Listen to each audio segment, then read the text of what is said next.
Selamat datang di channel Indah Kirana, channel tentang alur cerita anime Donghua. Yang suka dengan alur ceritanya, jangan lupa subscribe ya guys, biar gak ketinggalan alur cerita menarik selanjutnya. Tanpa banyak bicara lagi, mari dengarkan alur ceritanya. Semoga terhibur.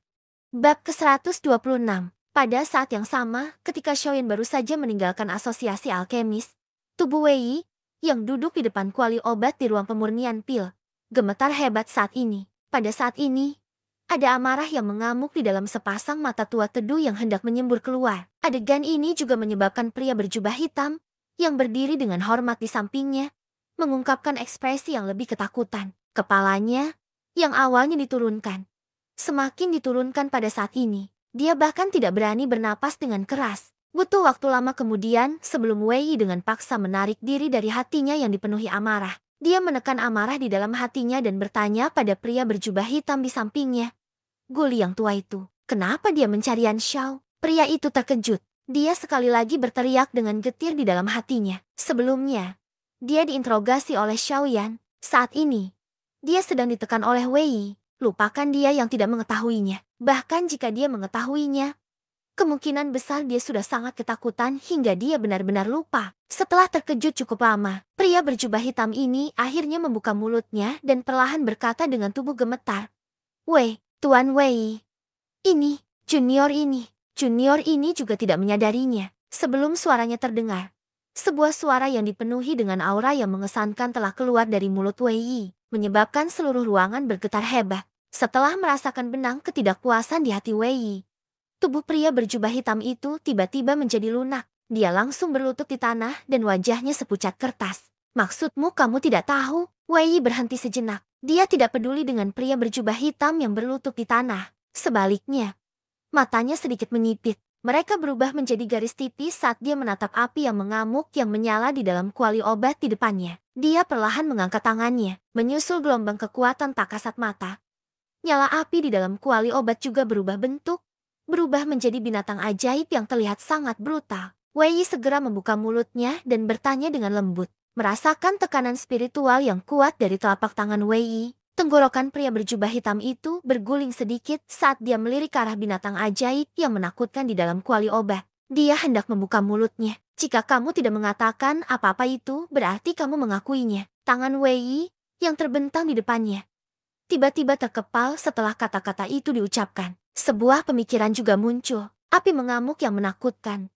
Binatang ajaib di dalam kuali obat juga menerobos tekangan kuali obat dengan keras dan muncul di dalam ruang pemurnian pil. Menyusul kemunculan binatang ajaib api mengamuk yang sangat besar ini, seluruh rumah pemurnian pil mulai berguncang dan hancur. Jika bukan karena material luar biasa yang digunakan untuk membangun rumah pemurnian pil ini, kemungkinan besar rumah pemurnian pil ini akan berubah menjadi reruntuhan saat binatang ajaib itu muncul. Orang besar di depannya, tentu saja, dia pasti tidak akan memiliki peluang sedikit pun. Pria itu buru-buru mengangkat kepalanya dan menatap Wei saat dia memikirkan hal ini. Matanya dipenuhi dengan ekspresi memohon. Namun, sebelum dia bisa membuka mulutnya, Wei menoleh dan menatap matanya. Matanya dipenuhi dengan ketidakpedulian. Anda adalah ajudan terpercaya Guli. Karena dia mampu menyerahkan misi seperti itu kepada Anda.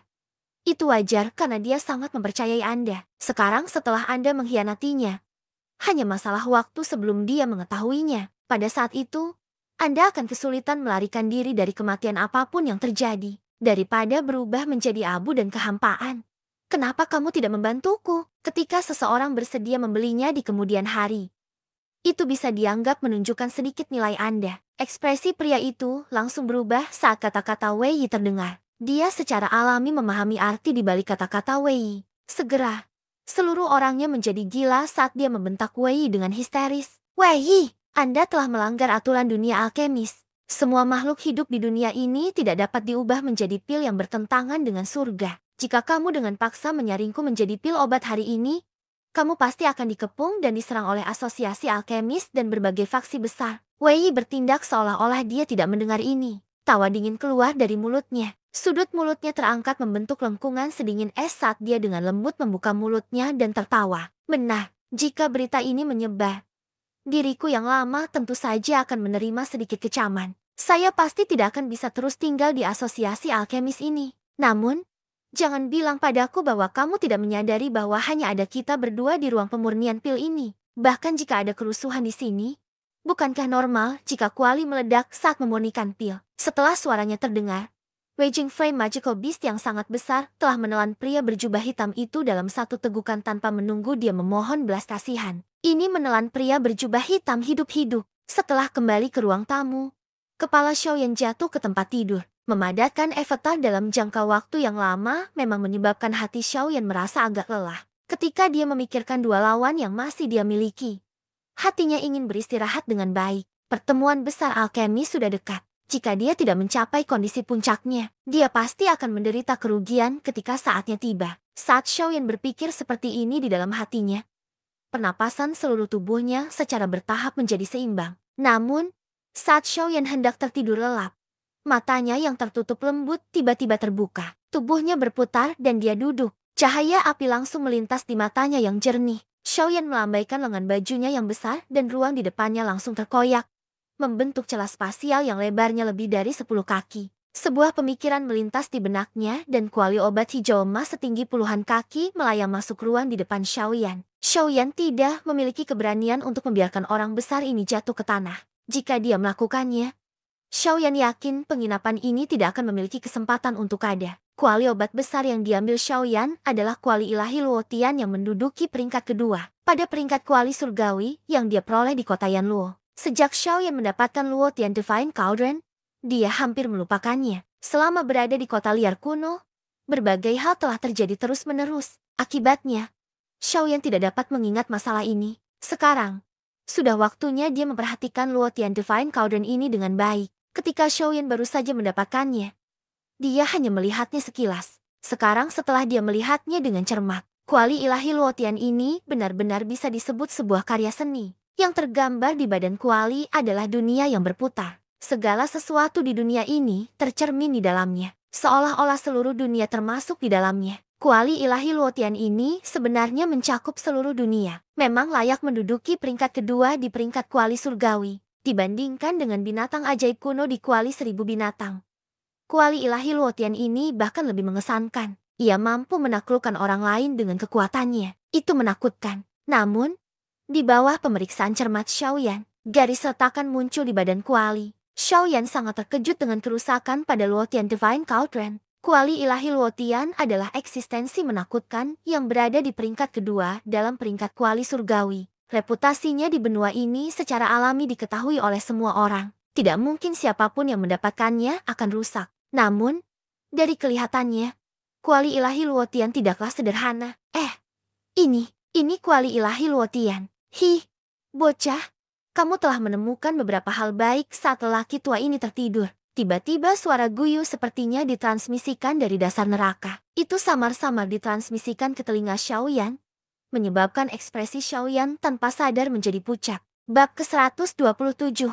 Sekilas, kuali obat tidak tampak aneh. Namun, setelah diperiksa lebih dekat, orang akan menemukan bahwa seluruh kuali obat tertutup retakan. Setidaknya hampir separuh badan kuali dipenuhi retakan yang hampir tembus. Dari atas hingga bawah, retakan tersebut menjalar seperti pohon pinus. Xiaoyan juga melihat alasan semua ini dengan sekali pandang. Ada bekas luka pisau bening di atas kuali obat. Bekas luka pisau ini adalah kunci kerusakan pada kuali obat. Mata Xiaoyan terfokus pada bekas luka pisau yang mendominasi.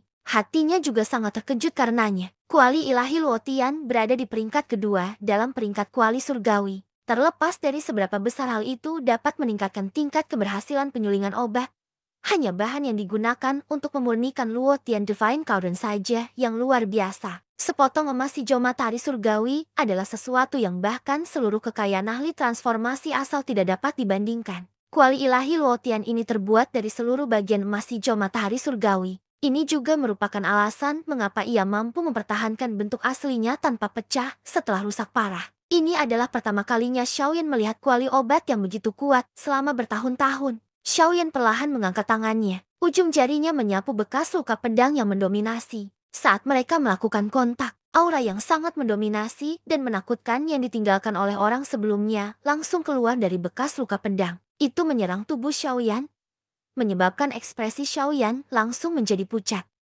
Tiba-tiba, dengusan dingin keluar dari tubuh Xiaoyan. Pedang Qi yang sangat mendominasi juga pecah karena suara ini. Meskipun demikian, ledakan pedang Qi masih menimbulkan dampak yang cukup besar pada tubuh Xiaoyan. Truk! Tubuh Xiaoyan juga tiba-tiba mundur beberapa langkah saat pedang Qi meledak. Seteguk darah tanpa sadar dimuntahkan.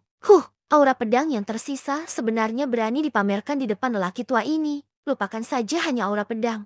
Bahkan jika tubuhmu yang sebenarnya ada di sini, kamu tidak akan memiliki kemampuan untuk melakukannya. Sosok Guyu perlahan muncul di samping Xiaoyan. Mendengus dingin keluar dari mulutnya saat dia melambaikan lengan bajunya dengan segera menyerang dan sekali lagi menghantam bekas luka pedangnya. Bung! Suara teredam muncul. Aura pedang sisa pada pedang itu langsung meledak. Itu telah dihilangkan oleh Guyu. Guyu menoleh untuk melihat Xiaoyan yang setengah berlutut di tanah. Hidungnya mengeluarkan dengusan lembut saat dia dengan lembut menegur. Meskipun kekuatan orang setingkat ini tidak besar, dia tetap bukan seseorang yang bisa kamu sentuh dengan santai. Apakah kamu pikir bekas luka pedang itu telah kehilangan kekuatannya setelah hampir 1000 tahun? Tahun? Kamu benar-benar tidak tahu betapa besarnya langit dan bumi. Jika aku yang dulu tidak ada di sini hari ini, ketika aura pedang itu benar-benar meletus, kemungkinan besar kota kuno yang buas ini akan langsung hancur. Xiaoyan sekali lagi terbatuk-batuk beberapa kali setelah kata-kata Guyu diucapkan. Otot-otot di wajahnya bergerak-gerak,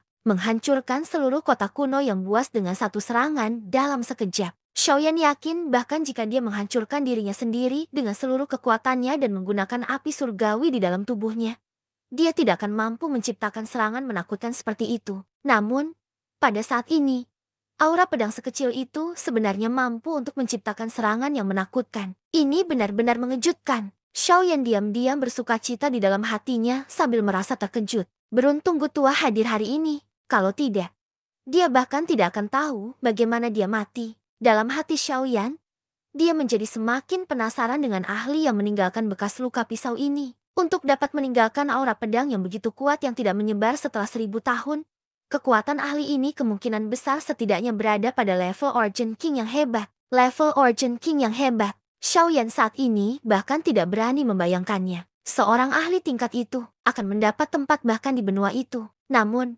kuali obat ini berisi serangan kekuatan penuh dari pihak lain. Kemungkinan pemilik Luotian Divine Cauldron sebelumnya bukanlah orang yang biasa-biasa saja. Xiaoyan tanpa sadar terbatuk beberapa kali setelah menghela nafas dalam hatinya. Dia buru-buru mengeluarkan pil pemulihan tingkat 9 dari cincin penyimpanannya dan menelannya. Arus hangat dengan cepat menyebar dari perut Xiaoyan setelah pil obat memasuki tubuhnya. Luka di dalam tubuhnya berangsur pulih. Guyu sekali lagi mendengus pelan saat Xiaoyan berdiri. Tangannya yang keriput terbentang di depan Xiaoyan saat dia berbicara dengan suara lemah. Ambillah, benda ini bermanfaat tanpa henti bagimu. Xiaoyan mengangkat alisnya. Dia melihat tangan Guyu. Manik seperti batu giok tergeletak dengan tenang di telapak tangannya. Ini, Xiaoyan baru saja hendak bertanya ketika Guyu dengan cepat membuka mulutnya untuk berbicara. Jangan terlalu banyak berpikir. Aku yang dulu tidak punya apa-apa untuk diberikan padamu. Ini adalah aura pedang dari sebelumnya. Namun, setelah disempurnakan oleh yang lama padaku, sebagian pemahaman orang itu tentang pedang itu tetap ada di dalamnya. Meski senjatamu bukan pedang besar, keduanya serupa. Kamu seharusnya bisa mendapatkan banyak pemahaman darinya. Perasaan muncul di hati Xiaoyan ketika dia mendengar kata-kata Guyu. Guyu biasanya tetap menjalankan tugasnya dan pada dasarnya mengabaikan Xiaoyan. Namun, saat ini, dia masih memikirkan kekuatan Xiaoyan. Bagaimana mungkin tindakan ini tidak menyentuh hati Xiaoyan? Xiaoyan adalah orang yang akan membalas budi 10 kali lipat. Dia tidak ragu-ragu untuk mundur setengah langkah saat melihat Guyu bertindak begitu benar. Dia dengan hormat membungkuk pada Guyu. Junior ini berterima kasih pada tetua atas kebaikanmu. Kilatan melintas di mata Guyu ketika dia melihat tindakan Xiaoyan. Senyuman pujian melintas di sudut mulutnya. Tapi itu hanya bertahan sesaat. Guyu kembali normal sesaat kemudian. Dia mendengus pelan sebagai balasan pada Xiaoyan. Dia melemparkan manik di tangannya ke Xiaoyan. Xiaoyan buru-buru menangkapnya dan dengan hati-hati mengamati manik di tangannya. Guyu mengabaikan keberadaan Xiaoyan dan melihat Luotian Divine Cauldron. Lebih tepatnya, dia sedang melihat bekas luka pedang di Luotian Divine Cauldron. Beberapa saat kemudian, Guyu melirik Xiaoyan di sampingnya. Dia mengerutkan bibirnya dan mata tuanya yang dalam menatap bekas luka pedang itu. Setelah itu, dia perlahan membuka mulutnya dan berkata, "Apa yang terjadi?" Karena aura pedang telah rusak, Segelmu juga telah rusak.